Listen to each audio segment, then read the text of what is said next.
morning. I was attempting to start a 24-hour readathon. However, I can't focus. So I think like 17 minutes in, I stopped the timer and was just like scrolling and watching TV. And I just can't focus on something long enough to do 24 hours of reading continuously. I just get too easily distracted by anything. It doesn't have to be scrolling, it could literally be anything. So I'm just not gonna even mentally do that to myself. Especially since I've already been to the gym super early this morning and it was a leg day, which takes more energy. So this is going to turn into just a reading vlog so I can finish out these 2 books for part of my July TBR. So we're working on finishing this one. I have about 200 pages left. And finishing this one, I have about 80 something pages left. So that's what I'm going to spend my day doing. Now, it's definitely not going to be consecutive, but we're going to get these books finished today. So let's get to it.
So it is much later, and I have not finished it yet. I have about 53 pages left, so I'm gonna finish it tomorrow because I'm tired and I kind of want to get some of the other book read today as well.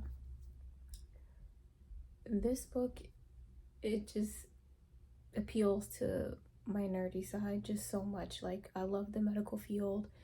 I love researching, learning about herbs and medicines and diseases and just research in general. So this, more than any of his other books that I've read, really plays to my nerdy side with biotechnology and transplants coming from I think it's the bonobo. I don't know if I'm even saying that right, but they are creating duplicates of humans basically within the bonobo species, and then they're using the organs to give to people, or I won't say all people, give to rich people who need transplants. That's what they're doing here. So they built everything in Africa to avoid the legal issues of being in the United States with animal testing and things like that. So they built everything in Africa, and one of the scientists starts noticing, random smoke and fire appearing where the bonobos are being kept.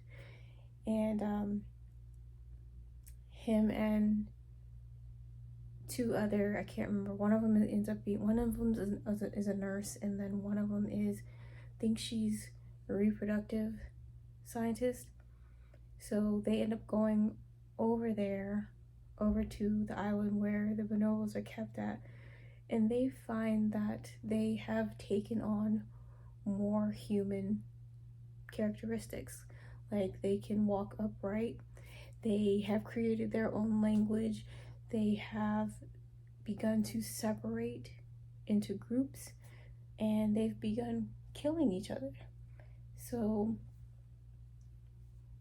it's just, in the beginning, the biotechnology part was a little out there for me, but the more I read, the more I understood it, and the more it was just interesting. I went from wanting the parts with Jack and Lori to hurry up to now I like when they're in Africa. So right now, with the book getting ready to end, everybody has converged on Africa and Congo and this one spot. So I'm just ready to see how it all ends, but I'm tired. So I'll pick that one up tomorrow and finish that one out tomorrow. Now, until I go to sleep, or until I get tired enough to go to sleep, it's gonna be a Salta Guide. And I have, I think, exactly 200 pages left, so this is definitely not gonna be finished today, but we're still gonna read and have a good time.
A few days later than the last time I picked up the camera for this, because I was simply just focused on finishing all of the books that I was reading.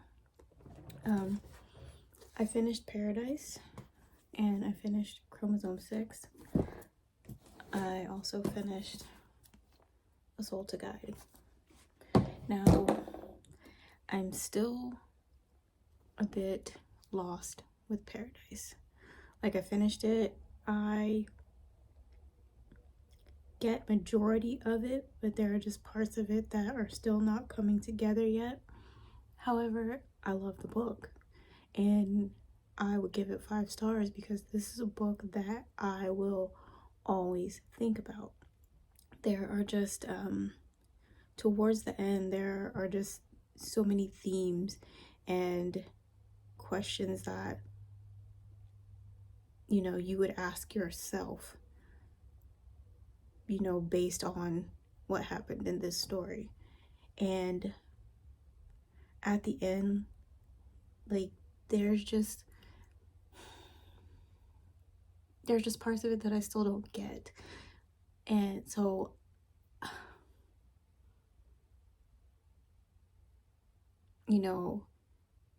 I remember I was going online and there were reviews where a lot of people were saying they couldn't tell which characters were white, which characters were black, but I feel like that part is pretty, to me it was pretty obvious who was who. But the stories that the women were telling, or the girls were telling, because some of them were still teenagers, it does throw you off a little bit. And like before I said, I felt like I was reading stories from an insane asylum. And because there are parts in the book where one of them is hearing, or one of them is talking to babies. Connie talks to what looks like herself a lot. So it's just, but I don't know, I feel like my mind was just going different places with this book. So it was hard for me to focus because I feel like there was so much to focus on. But I genuinely like this book because of how much it makes you think once you hear the entire story, because you start with the murder of the girls and then you backtrack, so you learn everybody's story, and the last story you learn is Connie, who is the last, I guess, surviving member of the convent, the original convent. And so as you backtrack, everything starts to come together, but it's kind of like you have more questions than what you started with. But I feel like this is a book that I would always think about in some aspects, so that's why I would give it 5 stars. I just finished this one yesterday. No, day before yesterday. Yeah, day before yesterday. And I guess because I've read so many Robin Cook novels, this to me is classic Robin Cook. It was a little bit harder for me to get into this one in the beginning because there was so much about biotechnology and reproductive technology that I just couldn't understand in the very beginning, but it didn't deter me from reading it. It made me more interested to read the rest of the story. And I found myself just fascinated by the bonobos that they were using to develop the transplants for the humans, and how easily these primates adapted. Like, they were there for, I think they said they had started the program like 5 or 6 years ago, and already they were walking on 2 feet and stealing tools and, shaping rocks so they could throw, and starting fires and hunting and all of that. And they had created their own language. So that part was extremely fascinating. I love Robin Cook's novels because it's just like Wonderland. Like, you can get, or I get lost in the research and the science and the medical aspects of it. It also kind of makes me think like conspiracy theorist type stuff, where you want medicine to advance and you want technology to advance, but at what cost? He does a good job of putting greed and ethics alongside healthcare. So even though you may be wishing for this breakthrough and the possibilities of this breakthrough, he will show you the extremes of what could happen if this, whatever, said breakthrough comes to fruition. And I just love that. So this is 5 stars. And I also loved seeing the beginning of Jack and Lori's relationship, because by book 14, which was, I think it was it Manor of Death? Was book the last one? It's like they've been married for a while. They have 2 kids. They've been in these positions for decades now. So it was good to just go back to the beginning and see where it started. So those were the 2 books that this was supposed to be about. So I'm gonna leave it here, and I'll see you in the next. Okay, so I have to try this again because I just did a review on a book that wasn't even in this video at all. So the other book that I read for this vlog was A Soul to Guide. And this I would give a 4 or 4.5 stars, only because I feel like at a certain point it was just too long, and I found myself like 500 pages in, and I was starting to feel like I didn't want to read anymore. The story is not bad. The story is great. It's great. I just feel like 628 pages might have been a little too long.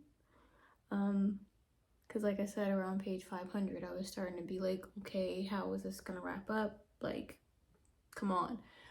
But just like the 3 previous ones, the love story is great. Like, the development of the love story, like, he starts off as the grumpy Duskwalker, and she, slowly melts him down, and I love the love story parts of this series.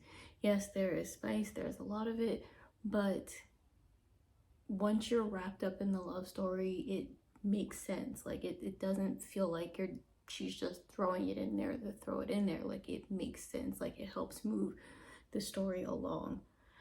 I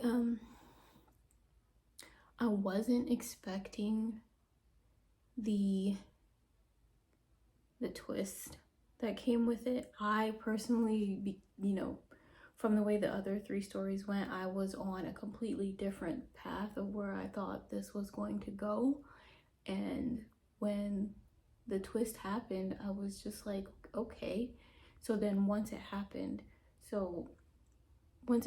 and she gets taken back by her own people, I'm like, okay, now Merrick is gonna make this decision, and he's gonna team up with this person, and they're gonna go over there, and it's gonna, that's where I was. And then that didn't even happen. So that was another twist that I wasn't expecting. I still love the story, but like I said, I give it 4 to 4.5 because I just felt like it didn't need to be 628 pages to get where we got at the end. But I already have book number 5, so we're gonna keep going. And so Yeah.